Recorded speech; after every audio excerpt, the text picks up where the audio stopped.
Assalamualaikum warahmatullahi wabarakatuh. Perkenalkan, nama saya Imam Saputra dari kelas manajemen 22C dengan NPM 224111164. Pada kesempatan kali ini saya akan menjelaskan mengenai hipotesis.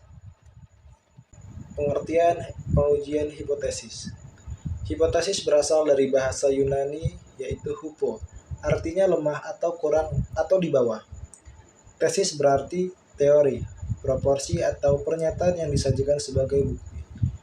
Jadi dapat diartikan sebagai suatu pernyataan yang masih lemah kebenarannya dan perlu dibuktikan, atau suatu anggapan yang masih bersifat tentatif. Pengujian hipotesis merupakan prosedur yang dilakukan dengan tujuan memutuskan diterima atau ditolaknya suatu hipotesis mengenai parameter populasi. Kemudian B. Hipotesis pasangan. Hipotesis null atau HO adalah hipotesis yang didefinisikan sebagai tidak adanya perbedaan antara jumlah populasi dan jumlah sampel. Hipotesis alternatif atau H1. Kebalikan dari hipotesis nol adalah adanya perbedaan antara data populasi dan data sampel.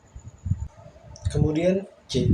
3 bentuk perumusan hipotesis, yaitu yang pertama hipotesis deskriptif. Hipotesis tentang nilai variabel independen tidak membuat perbandingan atau hubungan, misalnya rumusan masalah. Rumusan masalah penelitiannya adalah sebagai berikut, yaitu seberapa tinggi produktivitas alat tangkap jinet, berapa lama umur teknis alat penangkapan ikan genggam, dan rumusan hipotesis. Produktivitas gillnet mencapai 8 ton. Umur teknis grafis langkah demi langkah mencapai 5 tahun. Kemudian yang kedua, hipotesis perbandingan. Pernyataan yang menunjukkan nilai estimasi pada satu atau lebih variabel dalam sampel yang berbeda. Sebagai contoh rumusannya adalah hipotesis perbandingan, yaitu contohnya apakah terdapat perbedaan produktivitas jaring insang di Situbondo dan Probolinggo. Apakah ada perbedaan efektivitas trao dan centrang? Dan rumusan hipotesisnya, tidak terdapat perbedaan produktivitas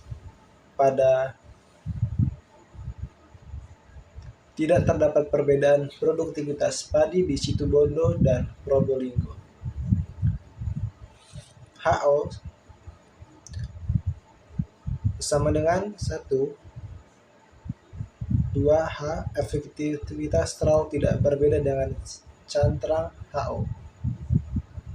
Kemudian yang ketiga, hipotesis hubungan atau asosiatif. Pernyataan yang menunjukkan asumsi mengenal hubungan antara dua variabel atau lebih.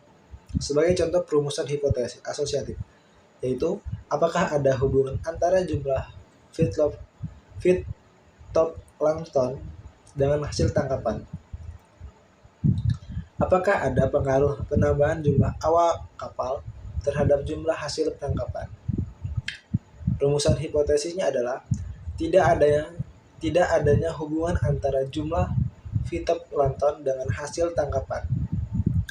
Tidak terdapat pengaruh penambahan jumlah ABK terhadap kuantitas hasil tangkapan.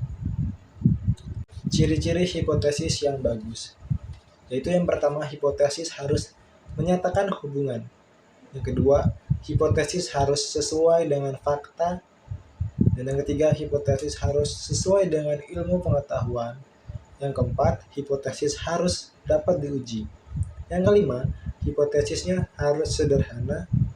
Yang keenam, hipotesis harus mampu menjelaskan fakta masalah. Fakta masalah yang satu menentukan rumusan hipotesis. Itu harus mampu menjelaskan fakta masalah. 1. Menentukan rumusan hipotesis. Hipotesis nol yaitu HO dirumuskan sebagai pernyataan yang akan diuji. Perumusan pengujian hipotesis sebaiknya dibuat pernyataan agar HO ditolak. Yang kemudian B, hipotesis alternatif atau kontra dirumuskan sebagai lawan kontra terhadap hipotesis nol. Bentuk HA terdiri dari HO, Ki, KO, Haki sama dengan Ki. Solusi masalah, yaitu menentukan rumusan hipotesis. Contohnya adalah pengujian perangkat berumpan lebih efektif dibandingkan perangkat tanpa umpan.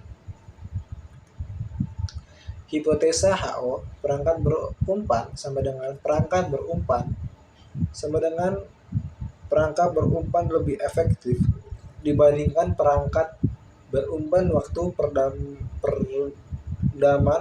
perangkat berumpan lebih singkat dibandingkan perangkat berumpan lebih pendek dibandingkan perangkat tanpa umpan. Yang kedua, menentukan tingkat nyata atau signifikan level. Tingkat nyata merupakan besarnya toleransi dalam menerima kesalahan hasil hipotesis mengenai nilai parameter populasi.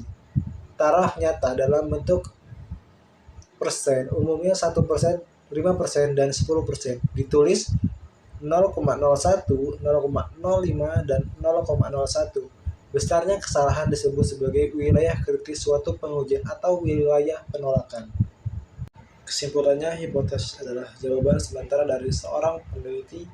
Beberapa kegunaannya memberi batasan dan memperkecil jangkauan dan kerja penelitian. Kemudian menyediakan peneliti kepada kondisi fakta dan hubungan antara fakta yang kadang kala hilang begitu saja dari perhatian peneliti. Sebagai alat sederhana dalam memfokuskan fakta yang bercerai-cerai tanpa koordinasi ke dalam suatu kesatuan penting dan menyeluruh. Dalam menentukan hipotesis ada 6 langkah dengan paling penting adalah menentukan daerah kritis sebelum menyimpulkan hipotesis.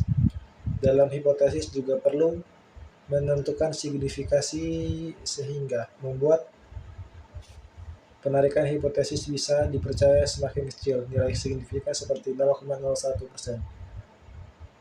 Maka penelitian itu semakin bagus. Selanjutnya, peneliti juga masih melihat uji hipotesis tentang rata yakni simpangan baku diketahui dan tidak diketahui.